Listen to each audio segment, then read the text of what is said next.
Decision 2020, and Georgia is inching closer to certifying its election results. Joe Biden is still leading President Trump by more than 14,000 votes.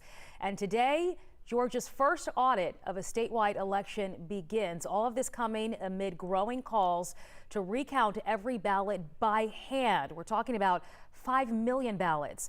Joe Ripley live outside the state capitol this morning with more on what that process looks like, how long it could take, and much more on this audit.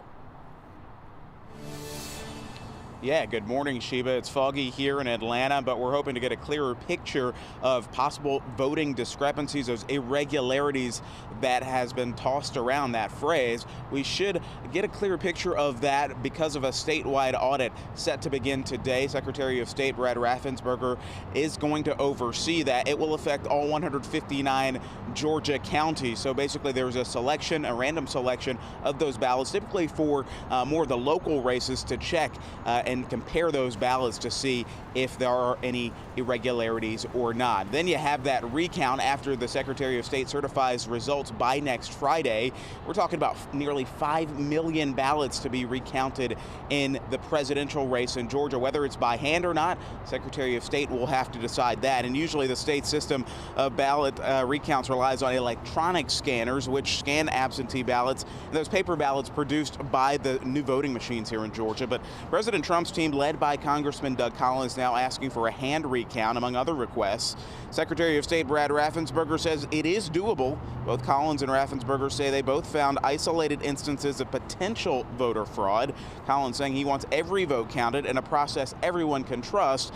But Raffensperger saying the isolated incidents are not enough to change the outcome of the election. And it's extremely expensive, and it requires a magnificent amount of people to make this happen. In my experience, recounts rarely overturn the results that were originally found. In fact, I can't think of an example of where that occurred. Georgia law says a court order can constitute a recount by hand. Ultimately, that decision belongs, again, to Secretary of State Brad Raffensperger, and that process could start as late as Thanksgiving week. We do expect to hear from the Secretary of State's office later today at 10:30 in the morning. We will bring you updates via our YouTube channel as well as 11alive.com. So many developments. Thank you for staying on top of it for us, Joe. For the first time, we're hearing President-elect Joe Biden's take on President Trump challenging the election results as Republicans line up behind the president. Tracy Potts has the latest from Washington, D.C. Mr. Vice President, is it time to concede? President-elect Biden speaking out on President Trump's refusal to acknowledge his victory. I just think it's an embarrassment, quite frankly. Biden is taking calls from world leaders, naming cabinet appointments by Thanksgiving, planning to expand health care. I will protect your health care like as my own family. His transition is moving ahead with no help from the Trump administration.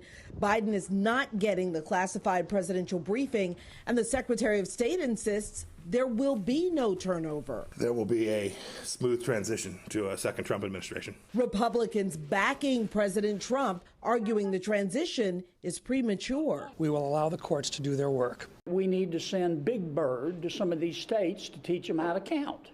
Have you congratulated Vice President Biden yet? No. Lawmakers also reacting to President Trump firing Defense Secretary Mark Esper. Threatening the continuity of our national security policy because he's having a temper tantrum. The president has not spoken on camera for 5 days, but he's tweeting more claims of voter fraud, disputed and flagged for lacking evidence. But we do expect to see the president today, his first public appearance since the election results were announced, a ceremony at Arlington National Cemetery to commemorate Veterans Day. Tracy Potts, NBC News.